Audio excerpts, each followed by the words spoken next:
RRB NTPC level 6 and level 4 के exam date announce हो गए।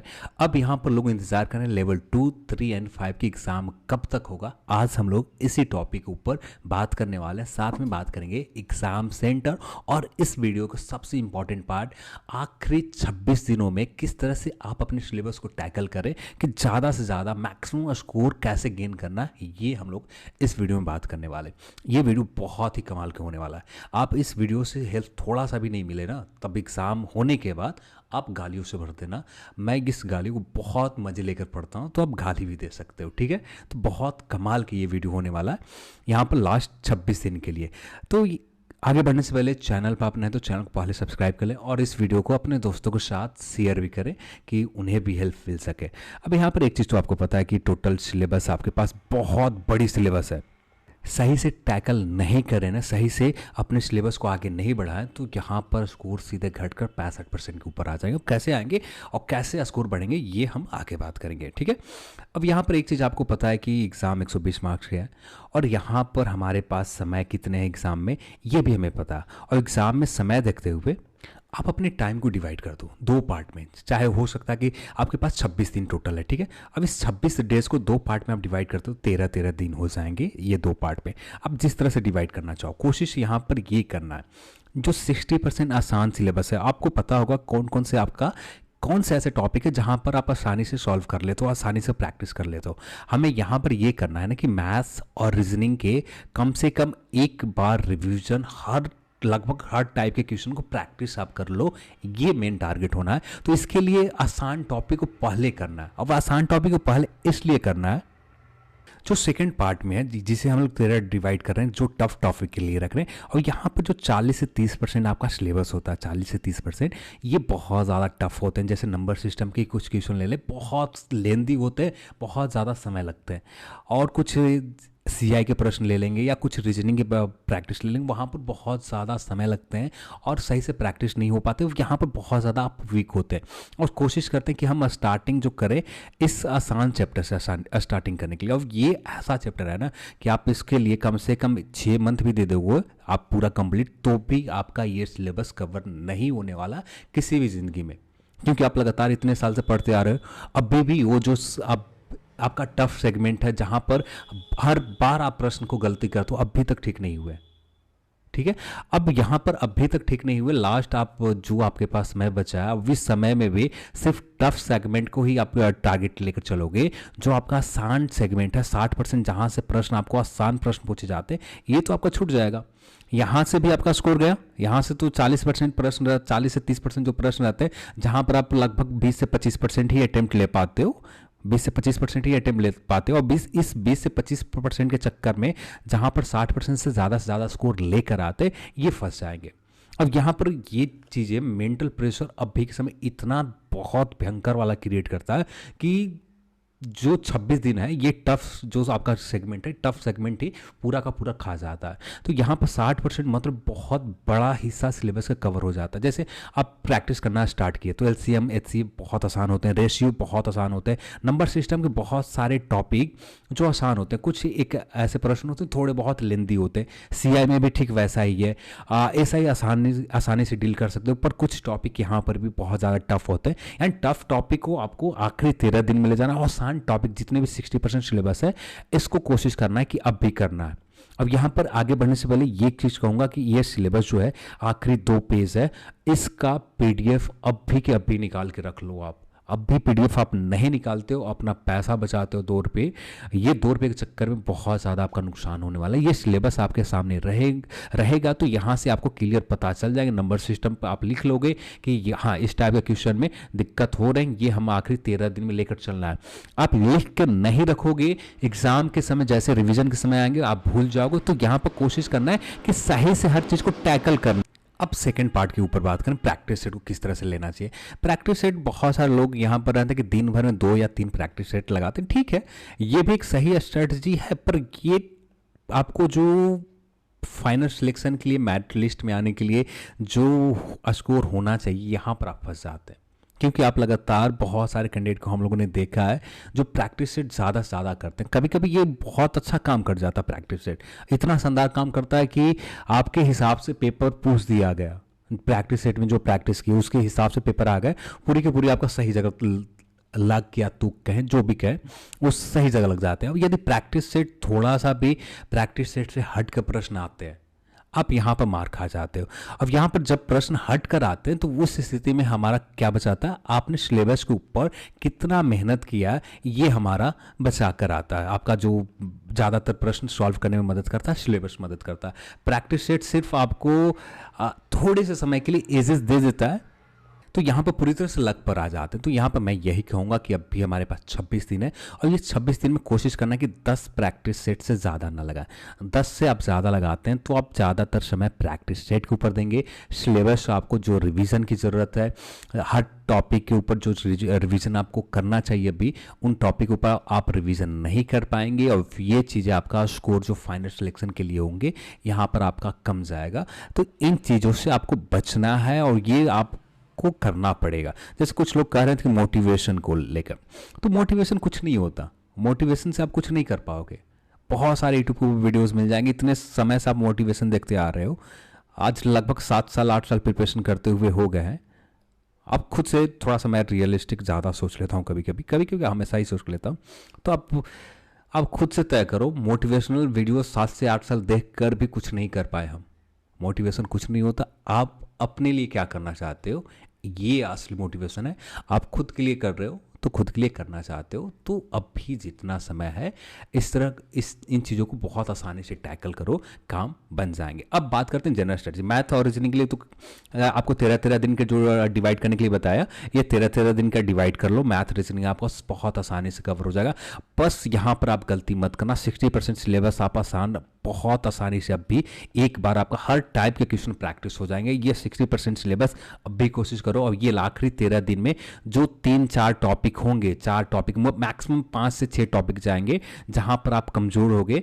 रीजनिंग में 3-4 टॉपिक हो जाएंगे, 3-4 टॉपिक यहाँ, टोटल लगभग 10 टॉपिक होंगे जहां पर आप आखिरी 13 दिन में रिविजन करते हो, ये काम बन जाएगा। और आखिरी 13 दिन के जो प्रिपरेशन होता है ये असली कारगर काम आता है। असली एग्जाम हॉल में जब बैठोगे, हाँ ये तो प्रैक्टिस का सेट हमने 2 दिन पहले या 4 दिन पहले 6 दिन पहले किया, और बहुत आपके मेमोरी में बने रहते हैं, और बहुत आसानी से इन सारी चीज़ों को सॉल्व करके आप निकल जाते हो। तो ये आखिरी 13 दिन आपको टफ सब सेगमेंट के लिए लेकर चलना है।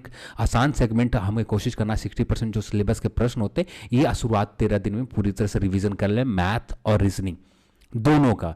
ये आपको पता होगा कि आपका टफ सेगमेंट कौन सा है, आसान सेगमेंट कौन सा है, क्योंकि आप इतने समय से पढ़ते आ रहे हो, आपको पता होना चाहिए। और कोशिश करेंगे इसका प्रिंट आउट सिलेबस का एक बार निकाल लें। अब बात करते हैं general awareness. General awareness most of the candidate जो पढ़ रहे होंगे, लुसेंट को उठाया, दृष्टि को उठाया, या किरण पब्लिकेशन के बुक उठाया, या ब्लैक बुक उठाया आपने, एसएससी वाले, जो भी उठाना चाहो आप उठा सकते हो, ठीक है। आप उन बुक को पढ़ सकते हो, पर वहाँ पर ये कोशिश करना है ना, जैसे आप टॉप के आपने ब्लैक बुक हिंदी वर्जन या इंग्लिश दोनों आपके पास हैं, मैं तो कहूँगा आखिरी जो हमारे पास समय है, जो निखिल गुप्ता एसएससी या क्यू मैथ वाला ब्लैक बुक आपने देखा होगा, बहुत ज़्यादा तो हेल्प नहीं करेंगे पर काफ़ी हद तक 40-45 में आपको काफ़ी हद तक मदद कर देगा। तो यहाँ पर मैं यही कहूँगा 2 तरह से आप निकाल लेकर चल सकते हो, ठीक है। यहाँ पर उन सेगमेंट की, जैसे history of Indian freedom struggle, यहाँ से लगभग 2 से 3 प्रश्न हमेशा पूछे गए और यहाँ से पूछे भी जाएंगे। तो यहाँ पर जो क्यू मैथ के बुक है वहाँ पर लगभग सारे प्रश्न को जो भी अभी तक पूछे गए सारे प्रश्न को टैकल किया गया, पूछे दिया गया। तो यहाँ पर डील तो हो जाता, कोई दिक्कत नहीं आने वाली। पर फिर भी मैं ये कहूँगा कि यहाँ पर history of India freedom struggle एक बार सेपरेट आप लुसेंट में जो दे रखा है, या आपने जो बेसिक बुक को आपने ले रखा, चाहे किरण पब्लिकेशन, क्राउन हो, या जो भी आपने ले रखा, उसको इस तरह से, जैसे मैं दिखा रहा हूँ आपको, इस तरह से कुछ आपको लिख लेना है कि रफ, ज़्यादा पेजेस में नहीं, एक पेजेस में कोशिश करना है कि पूरा फ्रीडम स्ट्रगल आ जाए। एक पेज से ज़्यादा नहीं, एक पेज से अब जैसे ही ज़्यादा करोगे ना आपका काम बिगड़ जाएगा। क्योंकि हमें कोशिश ये करना है कि इन चीज़ों को याद रखना है, आपको ये लिख कर रखना नहीं है, इन चीज़ों को याद रखना है कि जिससे आप ज़्यादा से ज़्यादा, जैसे बहुत सारे लोग एग्जाम के समय जैसे भूल जाते हैं, पीएम किसान योजना कब आया, तो हमेशा आप याद करो, हमेशा भूल जाओगे। अब इस तरह की चीज़ों को आपको रोज़ देखना पड़ता है, डेली देखना पड़ता है। तो यहाँ पर एग्जाम आते आते कम से कम 3 से 4 बार हमें पढ़ना पड़ेगा ये एक पीएम किसान योजना के बारे में, किस डेट को आया था, किस डेट को लॉन्च किया गया था। अब इसके लिए हम क्या करना पड़ेगा, बार बार रिवीजन। अब बार बार रिवीजन आप बुक से करने बैठोगे तो हर चीज़ को ढूंढने और खोजने में कम से कम घंटों बर्बाद हो जाएंगे। आपका इस तरह का पेज होगा, सीधे बुक पेज आपने निकाला, 5 पेज में पूरा कंप्लीट हो चुका है। 5 पेज में आप एग्जाम के समय रिवीजन किया, आपने जो स्कीम से प्रश्न पूछा गया, आपका 1-2 प्रश्न स्कीम से आ गए तो 2 प्रश्न आपका काम तो बन गए यहाँ से। आप उसी तरह से मॉडर्न हिस्ट्री की बात करें तो मॉडर्न हिस्ट्री के कुछ इंपॉर्टेंट डेट हो गए, किस दिन जो भी इंपॉर्टेंट चीज़ें हुए हैं, इवेंट जो भी हुआ, उन इवेंट के एग्जैक्ट आपको डेट याद आ गए। इतना रिवीजन करने में समय नहीं लगा। ये मैंने अपना हिसाब से किया कि मुझे समझ में आ रहा है बस। ये चीज़ मैंने किया तो इस तरह से हम कर सकते हैं। और इस तरह से करना बहुत आसान काम है। और इस तरह से आप लेकर चलोगे ना तो आपका मोस्ट ऑफ द जो आपका जनरल स्टडीज़ के 50 प्रश्न है, 50 में से 40 के आसपास अटेम्प्ट आसानी से ले लोगे, 40 के आसपास सही भी आप आसानी से कर सकते हो। बस आपको ज़रूरत है यहाँ पर एग्ज़ाम आते आते 3 बार रिवीजन हो जाना चाहिए। 3 बार रिवीजन नहीं कर पाते हो तो आपकी गलती होगी। और ये रही बात जो प्रैक्टिस सेट भी कर रहे हो ना, आप प्रैक्टिस सेट जो आप 10 प्रैक्टिस सेट लगाओगे अभी तक, यहाँ पर भी कोशिश करो कि जो जनरल स्टडीज़ का पेपर है जहां पर आप बार बार भूल जा रहे हो, जो टफ क्वेश्चन है उससे कम 3 बार रिवीजन करो। आप ऊपर के ऊपर जो आपका पेज का टॉप सेगमेंट है, आप इस तरह से लाइन खींच लो। फर्स्ट रिवीजन हुआ तो 1 लाइन खींच लो, सेकंड रिवीजन हुआ सेकंड लाइन खींच लो, थर्ड रिवीजन हुआ थर्ड लाइन खींच लो। कोशिश करना कि 3 लाइन कंप्लीट हो जाए। ये 3 लाइन जब कंप्लीट हो जाएगा आपका काम बन जाएगा। बहुत हद तक आप ज़्यादा से ज़्यादा सही करके आओगे। यदि आप क्यू मैथ्स के बुक ले रहे हो, क्यू मैथ का जो आपका पॉइंटर है जो आप ले रखा है हिंदी या इंग्लिश में, तो यहाँ पर भी ऐसे ही करो। जहाँ पर जो टफ सेगमेंट है इसे मार्क कर लो और यहाँ पर ये मार्क लगा दो कि हाँ 1 बार रिवीजन हो गए, 2 बार रिवीजन हो गए। 2 बार रिवीजन जब आपका कंप्लीट हो जाए तो एक मोटिवेशन रहता है कि हाँ इतना कंप्लीट कर रखा है। तो ये चीज़ें आपको करना पड़ेगा इस एग्ज़ाम के लिए, तब जाकर आपका काम बनेगा। तो ये बहुत इंपॉर्टेंट है। अब ये आपका डिसाइड करेगा कितना ज़्यादा स्कोर कर पाओगे, क्योंकि यहाँ पर कंपटीशन टफ है। किसी भी हालत में, किसी भी सिचुएशन में 70% से ऊपर स्कोर लेकर जाना पड़ेगा। 70, कुछ जोन में 70 से ऊपर जाना पड़ेगा, कुछ जोन में 70% पर भी काम चल जाएंगे। तो फिर भी हमें 70% से ऊपर स्कोर लेकर जाना। अब ये ऐसे तो नहीं होने वाला, आपको कुछ अलग सोचना पड़ेगा, क्योंकि आप अपने खुद के लिए काम कर रहे हो, खुद के लिए मेहनत कर रहे हो। और खुद के लिए जब मेहनत करते हो ना तो आप दिल से मेहनत करो। आप ये हवेबाजी नहीं, क्योंकि आपको पता है कि आपको यही गवर्नमेंट जॉब ही चाहिए। तो आपको ये करना पड़ेगा। यदि आपको गवर्नमेंट जॉब नहीं पसंद है तो आप यहाँ से निकलो, अपने काम के ऊपर ध्यान दो, ना कि इसके ऊपर। यहाँ पर यदि आप चाहते हो तो दिल और जान पूरी तरह से दिमाग लगा कर बैठो, नहीं तो ये आने वाले जो 20 से 25 साल होंगे बहुत कष्टदायक होंगे। इतना आसान नहीं बीतने वाला जितना आप आसान सोच कर चल रहे हो। तो जितना हो सके ज़्यादा से ज़्यादा मेहनत करो। अब आते हैं यहाँ पर एग्ज़ाम के ऊपर।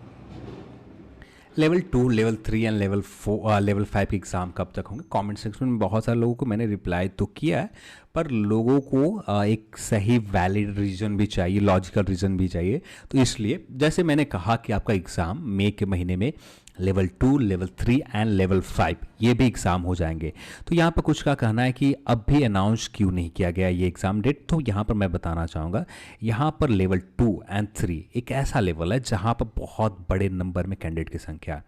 अब इनको यहाँ पर ये करना है कि एक शिफ्ट में ऑर्गेनाइज करना एग्ज़ाम को, और एक शिफ्ट में एग्ज़ाम ऑर्गेनाइज करने के साथ ही इनको एक ही दिन में पूरा कंप्लीट कर लेना है। लेवल 2 के लिए अलग कंप्लीट करना है, इनके लेवल 3 के लिए भी अलग कंप्लीट करना है, और एक ही शिफ्ट में कंप्लीट करना है, जिससे नॉर्मलाइजेशन से बचना चाहती है आरआरबी। ये तो लेवल ऐसा है जहाँ पर बहुत ज़्यादा मेहनत लगने वाली है टीसीएस को। इनको सबसे पहले एग्ज़ाम सेंटर इतने अलॉट करने पड़ेंगे जिस डेट को जहाँ पर एग्ज़ाम एक ही शिफ्ट में कंडक्ट करवाया जा सके, क्योंकि यहाँ पर कैंडिडेट की संख्या छोटी नहीं है, बहुत बड़ी कैंडिडेट की संख्या। जहाँ पर ऊपर लेवल 5 एंड लेवल 4 के तो सिर्फ 2 ही जोन में है, बाकी जोन में तो लेवल 4 है ही नहीं। लेवल 6 के जितने भी जोन हैं सारे जोन में लगभग उतने बड़े कैंडिडेट नहीं है, एक दिन एक शिफ्ट में लिए जा सकते हैं। पर लेवल 2 एंड 3 के यदि सही चीज़ें से मैनेज नहीं किए जाएंगे तो नहीं हो पाएगा। और यहाँ पर कुछ का कहना था, मैंने मई में कहा कि ये अभी क्यों नहीं अनाउंस कर दिया गया यहाँ पर इस एग्ज़ाम के।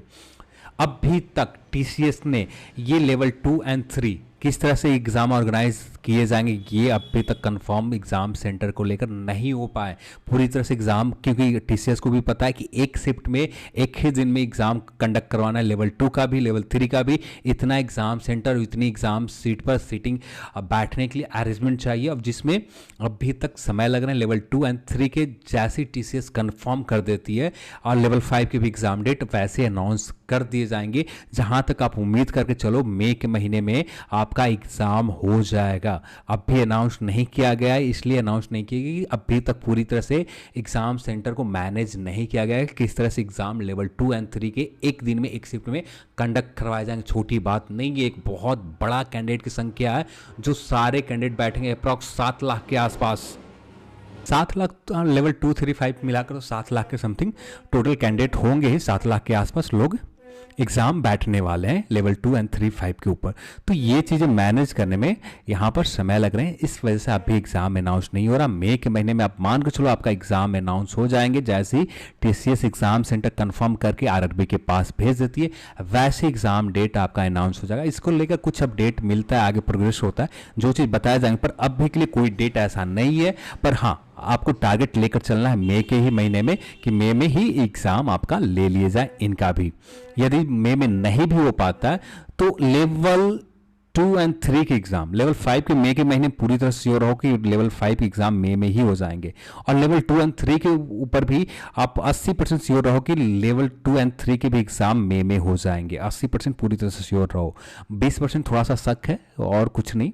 20% शक इसलिए कि एग्जाम सेंटर अभी तक टीसीएस ने एक दिन में एक ही सेंटर में कंडक्ट कैसे करेगी ये पूरी तरह से मैनेज नहीं हो पाए, ना अभी तक आरआरबी को कंफर्म करके बताया। बहुत जल्द यहाँ पर आरआरबी को कंफर्म करके बता दिए जाएंगे और बहुत जल्द इसके एग्जाम डेट भी अनाउंस कर दिए जाएंगे। अब मेन पॉइंट आता है इस एग्जाम सेंटर को लेकर, एग्जाम सेंटर कहाँ पर रहने वाला है। यहाँ पर दो तरह के अपडेट यहाँ पर बहुत सारे लोग अपने ईमेल के थ्रू जो वेरिफिकेशन करके बताए जा रहे हैं, तो यहाँ पर इस ईमेल को भी रेफरेंस में हम लोग इस ईमेल को भी रेफरेंस में, इस ईमेल के ऊपर भी हम बात करेंगे और एग्जैक्टली होगा भी क्या इसके ऊपर भी बात करेंगे। तो यहाँ पर डिटेल नोटिस है available on official website exam schedule को लेकर सेकंड स्टेज के ऊपर। यहाँ पर पैन इंडिया बेसिस पर एग्जाम होंगे, ये वर्ड को आप ख्याल रखिएगा, ठीक है, क्योंकि इससे ही हमें एग्जैक्ट जानकारी मिल पाएगा कि एग्जाम सेंटर आपका कहाँ पर होंगे। Will be pan India basis पर एग्जाम लिए जाएंगे। एंड फॉर सेकंड है examination centre can be anywhere in India, ठीक है। अब ये किस संदर्भ में कहा गया इसके ऊपर भी थोड़ी देर में आता है। फिर एक जो सेकंड मेल है यहाँ पर भी एग्जाम सेंटर को लेकर, जो आपका नियर होम टाउन है वहाँ पर आपका एग्जाम सेंटर लिए जाएंगे, ये कहा जा रहा है। राजीव कुमार है, CPI assistant secretary RRB Malda के हैं, इन्होंने ये बात कही है, जो काफ़ी हद तक सही भी है। जैसे यहाँ पर भी इस पॉइंट में भी आया, तो एग्ज़ाम तो पैन इंडिया लेवल पर ही हो रही है, पूरी ऑल ओवर इंडिया पर एग्ज़ाम कंडक्ट करवाए जा रहे हैं, तो यहाँ पर एग्ज़ाम तो पैन इंडिया लेवल की ही है। पर ये पैन इंडिया लेवल के बाद यहाँ पर एक आरआरबी की कुछ, यहाँ पर जैसे हर आरआरबी जोन के अपने अपने जोन की बात कही जा रही है कि जिस जोन में आप अप्लाई कर रखे हैं उस जोन में आपका एग्जाम होगा, तो यहाँ पर ये जो वर्ड है इससे कैंसिल हो जाता है। आपने जिस जोन में अप्लाई कर रखा है ये आपका एग्जाम सेंटर नहीं होगा। आपने जहाँ पर जिस आपका स्टेट है उस स्टेट के लोकल सेंटर पर जो भी होंगे वहाँ पर आपके एग्जाम लिए जाएंगे। जो चीज़ें आने वाले एग्जाम से 10 दिन पहले यानी अप्रैल के 28-29 अप्रैल के आसपास पूरी तरह से कंफर्म हो जाएंगे आपका कि एग्जाम सेंटर कब होगा। मैं यहाँ पर पूरी तरह से कह सकता हूँ कि आपका एग्जाम सेंटर लोकल रहने वाला, आपका होम टाउन पर रहने वाला है। जो लोग अपने अपने हिसाब से बातें कर रहे हैं और ठीक है, उनकी बातें करने की हक है, पर यहाँ पर जो वर्ड को आप ध्यान रखेंगे ना, तो यहाँ पर एनीवेयर इंडिया, यहाँ पर इसलिए एनीवेयर इंडिया कहा गया कि पैन लेवल एग्जाम हो रहे हैं, पूरी ऑल ओवर इंडिया में एग्जाम लिए जा रहे हैं, हर जगह इंडिया में एग्जाम सेंटर रहेंगे। आपका एग्जाम सेंटर आपके जो सिटी होंगे आपके सिटी में रहेंगे। आप मतलब ये तो नहीं है कि केरला वाले के बिहार में भेजा जाएगा, ये तो लॉजिकली भी नहीं लगता है, और बिहार वाले को केरला में भेजा जाएगा ये तो नहीं होने वाला है। बाकी वेस्ट बंगाल को तमिलनाडु में भेजा जाएगा, ऐसा तो नहीं होगा। तमिलनाडु वालों को वेस्ट बंगाल में भेजा जाएगा। फैन ओवर इंडिया के एग्जाम का मतलब यही होता है कि आपका एग्जाम सेंटर लोकल रहेंगे, आपके होम आपका जो आपके नियर एग्जाम सेंटर रहेंगे 200-300 किलोमीटर के दायरे में वो रहेगा। तो यहाँ पर आपका एग्जाम सेंटर, जो लोग बिहार के हैं उनका एग्जाम सेंटर पटना हो जाए, मुजफ्फरपुर हो जाए, जो भी सेंटर हो जाए यहाँ पर हो जाएंगे। जिनका एग्जाम सेंटर वेस्ट बंगाल के हैं तो वेस्ट बंगाल के जो नियर उनका एग्जाम सेंटर हो जाए,